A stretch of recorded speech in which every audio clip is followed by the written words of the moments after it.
Bueno, muy buenas noches. Bueno, yo les voy a contar que la vida pasa a una velocidad que uno cuando se detiene e intenta tratar de aprehender todos esos momentos que sumados lo han llevado a uno a estar hoy aquí, no alcanza uno a discernir. Porque finalmente yo soy inmensamente creyente, no religiosa, pero creyente. Tengo una fe tan grande que es lo que me ha permitido soportar estas batallas que nos toca soportar a los que decidimos confrontar la maldad, a los que decidimos que nuestra vida tiene una misión especial y no podemos sentir miedo. El miedo, si lo sentimos al principio, es parte del aprendizaje. Hace 2 años yo recibí en mi chat un mensaje de Guatemala que me decían que habían visto un video mío que les había encantado y que querían invitarme. Yo he sido una congresista que titulan polémica, que es el adjetivo más absurdo que yo he oído. Polémicos nos llaman a los que decimos la verdad y decimos las cosas como son. Polémicos nos llaman a los que controvertimos la corrección política, lo que los gringos dicen political correctness.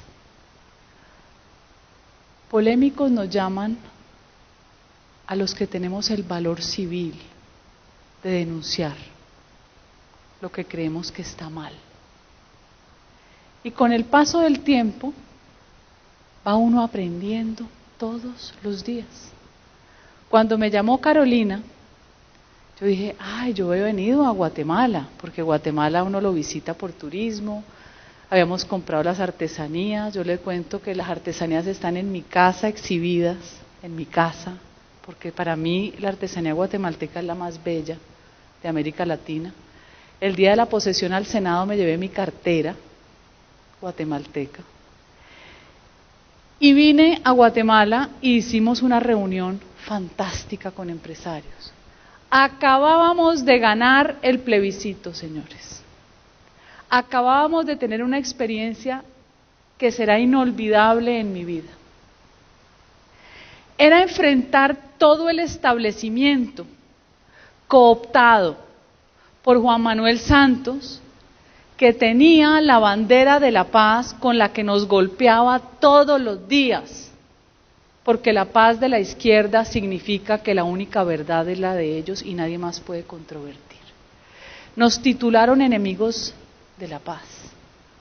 Todos los adjetivos, fascistas, extrema derecha, guerreristas, bueno, yo me llevo más de allí, yo soy racista, homofóbica, bueno, todo lo que nunca llegué a pensar que yo podía ser calificada. Todos los adjetivos posibles para satanizar a una persona. Hicimos una campaña fantástica, sin un peso, con la fuerza de la verdad, leyéndonos unos acuerdos que cada vez que pasábamos una línea nos aterrorizaban más, pero además escritos con el lenguaje sexista que nosotros en Colombia llamamos mamerto, el lenguaje progresista de todos, todas y ahora todes, porque el que no es hombre ni mujer es cualquier cosa, entonces hay una E, ¿no? Porque es LGTBIYXZ y todo el diccionario completo, y el día que se enamoren de un gato hay que meterlo en la Constitución, porque así terminamos nosotros. El progresismo empezó con un frenetismo tan loco que son los deseos convertidos en derechos. Y la mente humana no tiene límites. Usted mañana quiere ser un gato. Y, pues ese es su problema, pero ¿por qué va a ser problema para el resto de la sociedad? No, pero le tenemos que pagar por su problema. Y así empezaron a subvertirnos el orden. Ganamos un plebiscito solo con las redes sociales. Ganamos un plebiscito con un Santos que apretó a los empresarios, los obligó a apoyarlos y utilizaba los canales institucionales dizque para hacer pedagogía cuando lo que hacía era propaganda en favor de su paz. Y ganamos. Fue un milagro. Yo les cuento a ustedes, cuando llegamos a la sede del Centro Democrático de nuestro partido, no había nadie más. Yo era la única congresista. No por hacerme propaganda, pero voy a decir que fui de las pocas, y tengo testigos, que llegué a pensar que podíamos ganar. Porque cuando uno camina a la calle y uno toca a la gente no es boba. La gente que ha vivido la violencia extrema de los grupos ilegales sabía que había que votar no. Pero la propaganda inventaba que las víctimas eran las primeras que apoyaban el acuerdo. Ese triunfo que empezamos a tocar después del cuarto boletín, ustedes no se imaginan lo que fue eso. El primer boletín uno sentía que se iba a morir, como cuando usted lo eligen en unas elecciones. Eso lo sabe el diputado que está aquí. ¿Dónde está el diputado? Que usted empieza a ver cómo le fue en las elecciones. Primer boletín, pues es un minúsculo, 0 punto tal.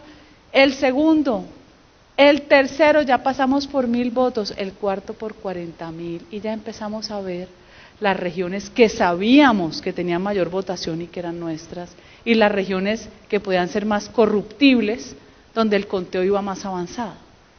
Y dijimos, ganamos. Ese fue un regalo que nos dio Dios para entender que la conciencia entre lo que es bueno y lo que es malo pervive a pesar de la propaganda, a pesar de la maldad, a pesar de la corrección política, a pesar de los medios vendidos completamente porque el gobierno Santos no hizo sino llenarlos de dinero, a pesar de la tan cacareada comunidad internacional que nunca nos va a proteger. Ojo con eso. Todos esos organismos que se han inventado derechos humanos fueron colonizados por la izquierda hace rato. Aquí la ONU es un peligro.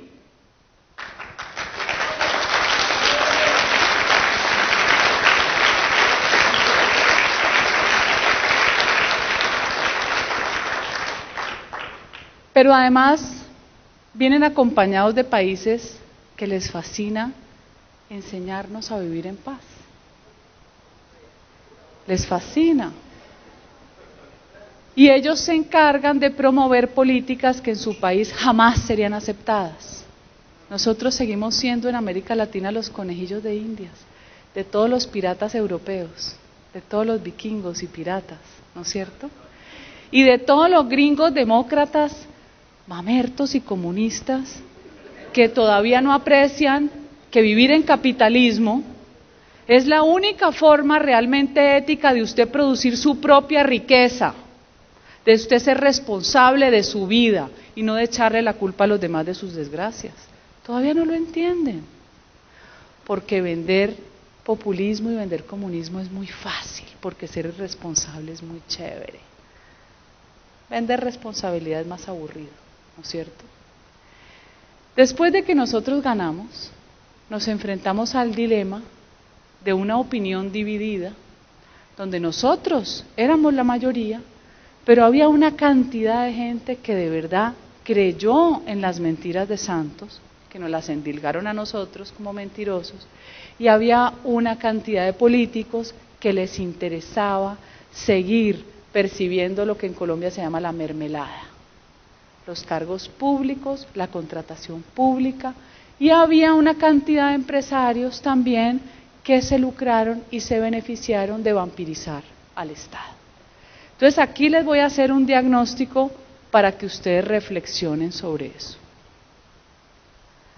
Buena parte de la culpa de lo que nos pasa en nuestras sociedades es culpa de las élites, porque las élites tienen el poder económico, relativamente el poder político, porque muchas veces lo descuidan, no lo ejercen, solo lo ejercen si el gobernante de turno es amigo y necesitan ganarse la contratación y monopolizar la contratación del Estado.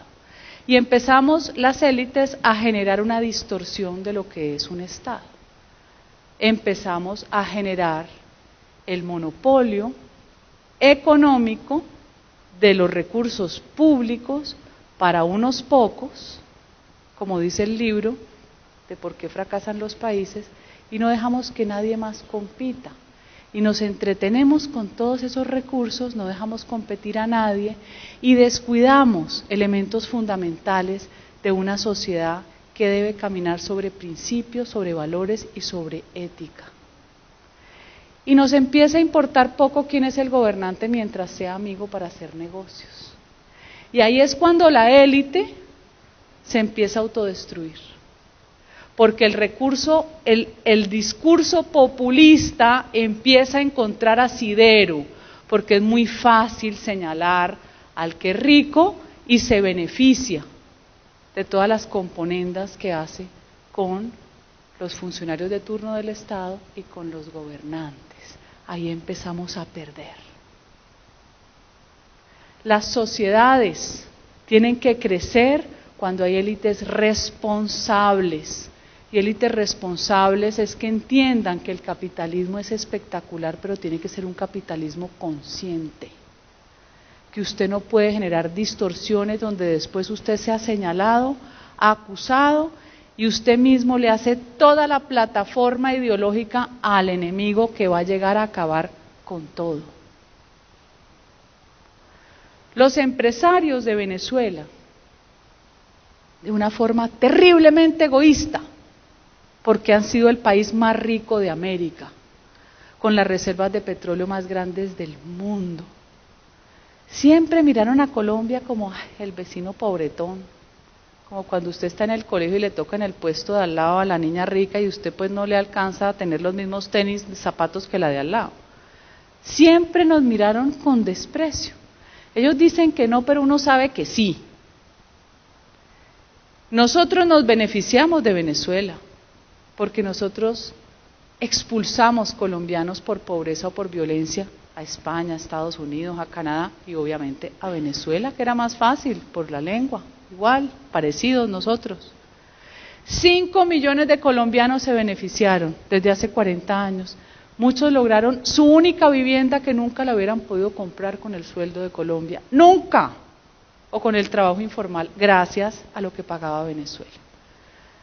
Los venezolanos quieren a su trabajador colombiano, muchas fueron sus niñeras, los criaron, sus empleadas del servicio, muchos se quedaron allá, muchos tuvieron que regresar después de 30 años de desarraigo, expulsados por Nicolás Maduro, y doy fe porque estuve en la frontera, viendo esta tragedia humanitaria sin precedentes. Si uno ve lo de Hitler marcando las casas, en las películas en blanco y negro, aquí lo veíamos, cómo le marcaban las casas a los colombianos y traían una retroexcavadora para tumbárselas al suelo. Y la comunidad internacional bastante timorata. Bastante timorata. Y el Papa, mudo, ¿no? Mudo. Papa solo se ríe cuando iba a visitar a Fidel Castro enfermo. Se le veía feliz. Cuando empezamos a ver el deterioro de Venezuela, ya lo habíamos advertido, un egoísmo, unos empresarios multimillonarios que patrocinaban campañas para después beneficiarse de cada político de turno. Y llegó un Carlos Andrés Pérez en algún momento y todos lo odiaron, adecos y copellanos, a hacerle la vida imposible, y nunca pensaron que había un monstrico que tenía una plataforma ideológica clara, que había sido entrenado en Cuba, que se aprovechó de la coyuntura.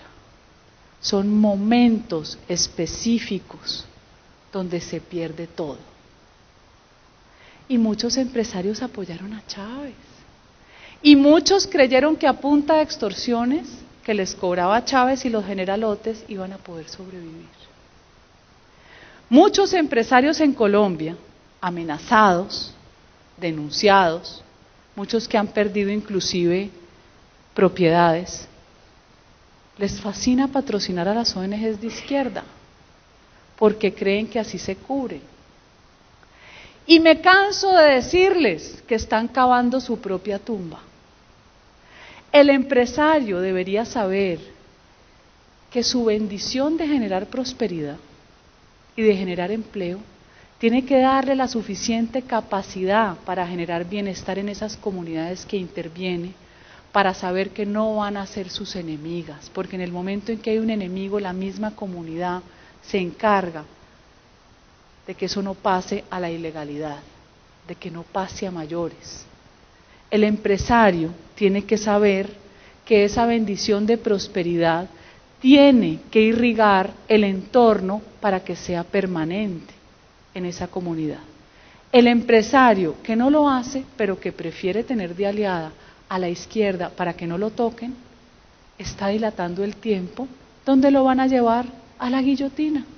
Así de sencillo. Es igual al empresario que manda a sus hijos al colegio y a la universidad y nunca se da cuenta de cuál profesor o qué es lo que le están enseñando. Y resulta que el señor termina con el hijo más comunista que el peor enemigo del papá. Entonces esos muchachitos se encargan de aceitar la guillotina con la que le van a cortar la cabeza a su papá. Porque el comunismo seduce. Porque la palabra igualdad suena chévere cuando yo no tengo. Porque es muy fácil vender cuando también hay pobreza. Porque como lo dije esta tarde donde los cristianos, el odio es muy fácil de sentir, el amor no. Para usted quererme a mí me tiene que conocer, para odiarme no. Un titular de prensa y ya. Una noticia y ya. Te destruyeron la imagen, te acabaron.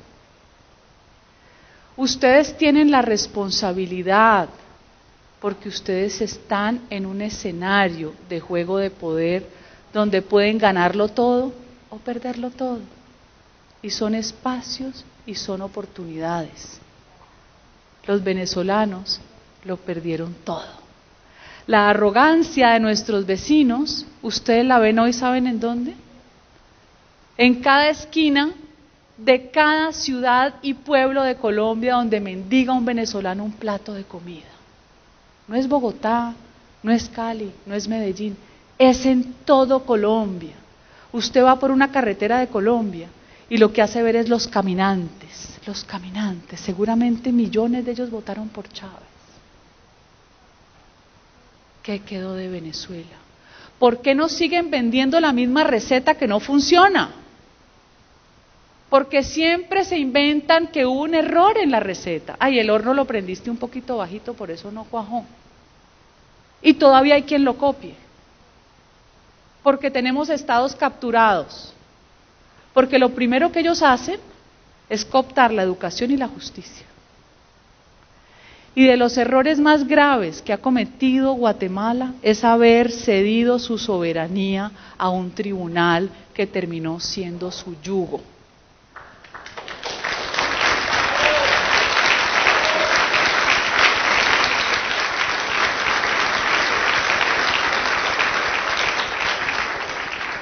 Ustedes pueden tener 1000 defectos, 1000, nosotros tenemos 1000 en Colombia. Un estado mafioso, la corrupción a todo nivel, narcotráfico desbordado.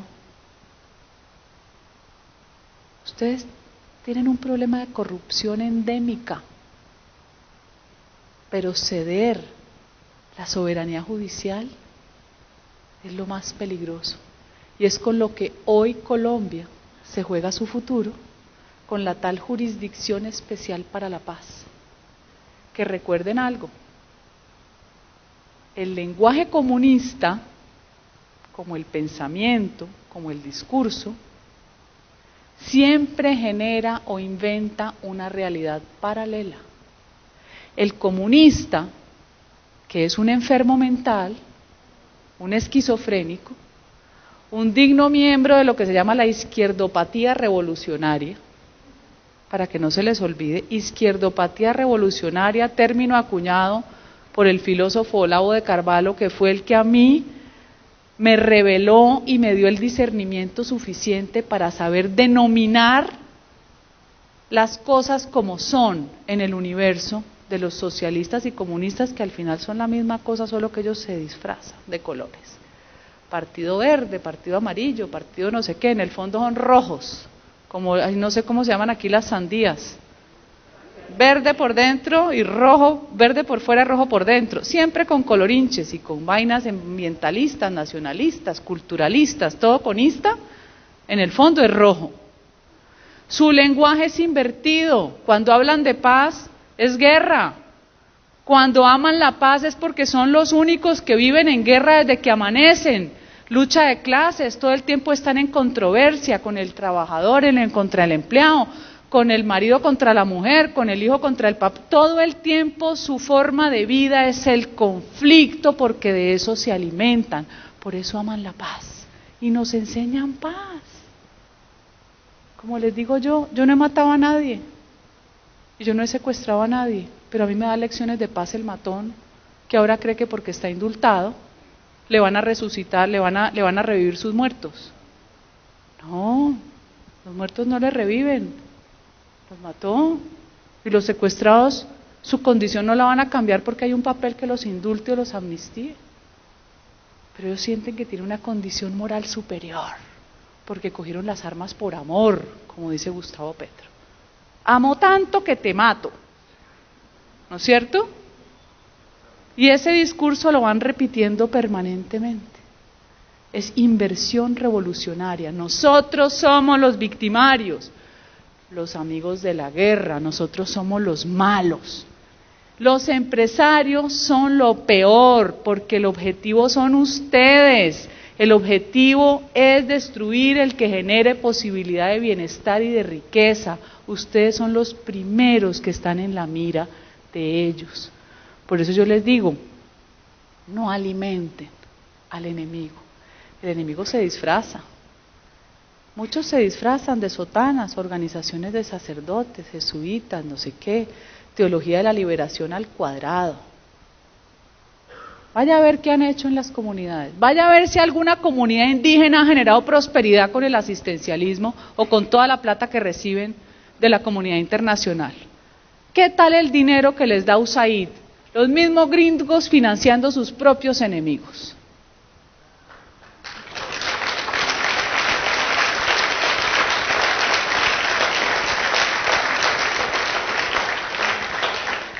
Uno no lo cree hasta que no lo vive.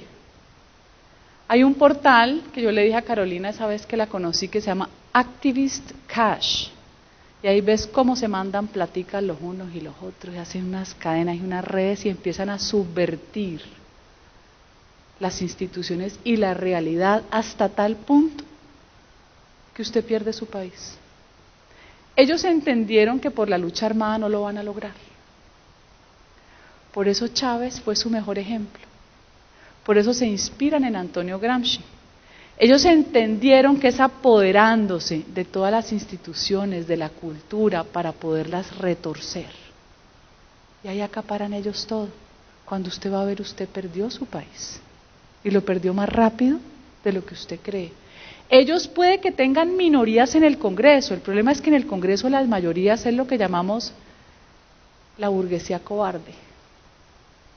Les da miedo enfrentar a la izquierda. Les da miedo que los señalen y los rotulen. Pero esa minoría es tan perversa que se alía con abogados financiados por organizaciones internacionales que dicen defender derechos humanos, derechos indigenistas, derechos de minorías, porque a ellos les fascina hablar de minorías y de inclusión social, pero en el fondo lo que buscan es tribalizar la sociedad, hacer que todos nos odiemos. Que los negros empiecen a odiar, que los indígenas empiecen a odiar, que los pongan a los indígenas a pensar toda la vida en los 500 años atrás con la hispanidad. Entonces vamos a tener que, como los españoles que están tan locos ahora es que sacando los huesos de Franco, pues acá será que sacarán los huesos de Colón, o yo no sé qué locura se van a inventar. Pero todo eso es parte de su esquizofrenia.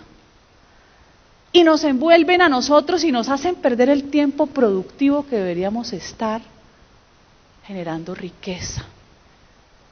Pero generando riqueza entendiendo que esa élite tiene la misión de capitalismo consciente, de poner a pensar a la gente en que también tiene oportunidad, de que también puede, de que la prosperidad es una bendición a la que todos podemos acceder, pero construyamos nosotros una institucionalidad no vampirizada por pocos, sino que permita el acceso de mucho microempresario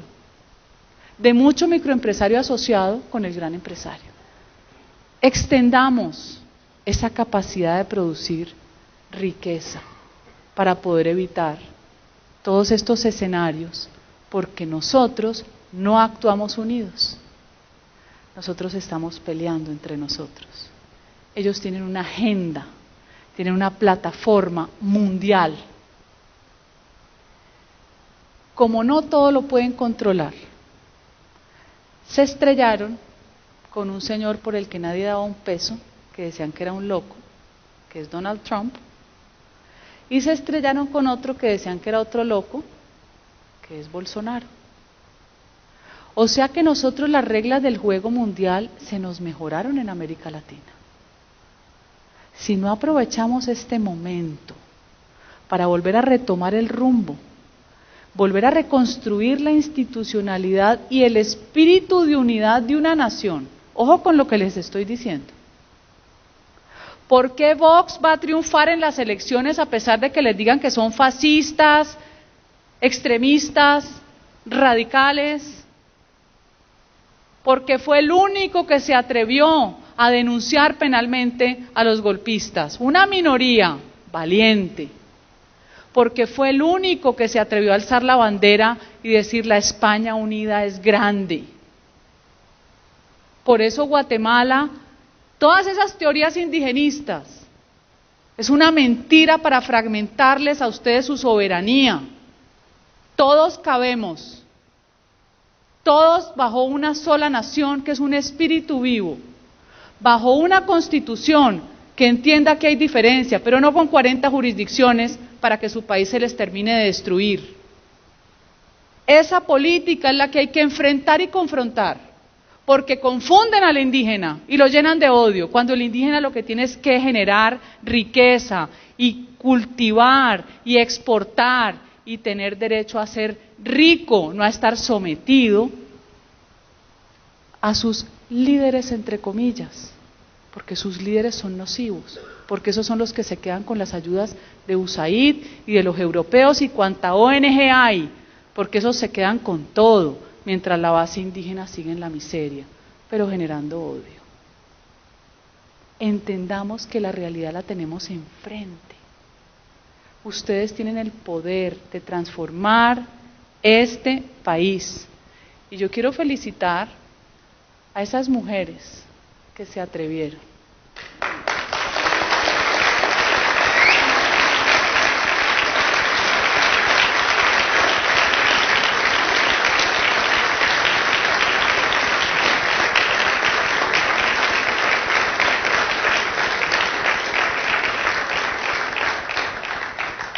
Eso fue lo que hizo Vox, atreverse. Y seguramente las señalaron y las criticaron y las descueraron y las crucificaron. Eso es parte del aprendizaje. Yo tengo cuero de cocodrilo. Te lo digo a ti, porque tú tienes que ser la diputada más votada.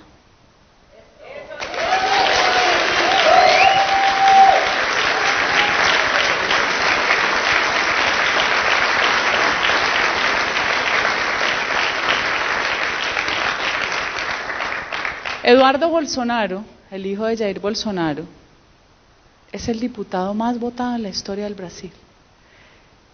Y Jair Bolsonaro es un capitán de clase media del Brasil.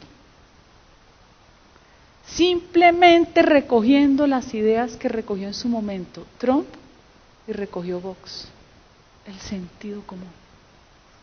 Nosotros no nos estamos inventando nada que sea astronauta. Volvamos a enderezar las cosas. Los principios están allí. Hay una hoja de ruta, como le digo yo a la gente. No soy religiosa, pero tengo una fe inmensa. Hay una hoja de ruta que se llama la Biblia, tiene 10 mandamientos. La gente se le olvidan. Pero en el Congreso todos los días nos inventamos leyes y leyes y leyes y leyes y leyes. 10 mandamientos, hay una hoja de ruta. Volvamos a los principios elementales, ¿no es cierto? En medio de las diferencias, uno puede convivir, pero no dejemos colectivizarnos jamás, porque los seres humanos somos individuos únicos, con un ADN propio, irrepetibles. No somos iguales sino frente a la ley y frente a los ojos de Dios. Y es nuestra responsabilidad salir adelante. Y es nuestra responsabilidad escoger buenos gobernantes. No tiene que ser el más genio, no tiene que ser PhD, tiene que ser una persona buena. Porque gente buena hay. Y la gente buena es la que se encarga de volver a retomar el rumbo. Muchas gracias.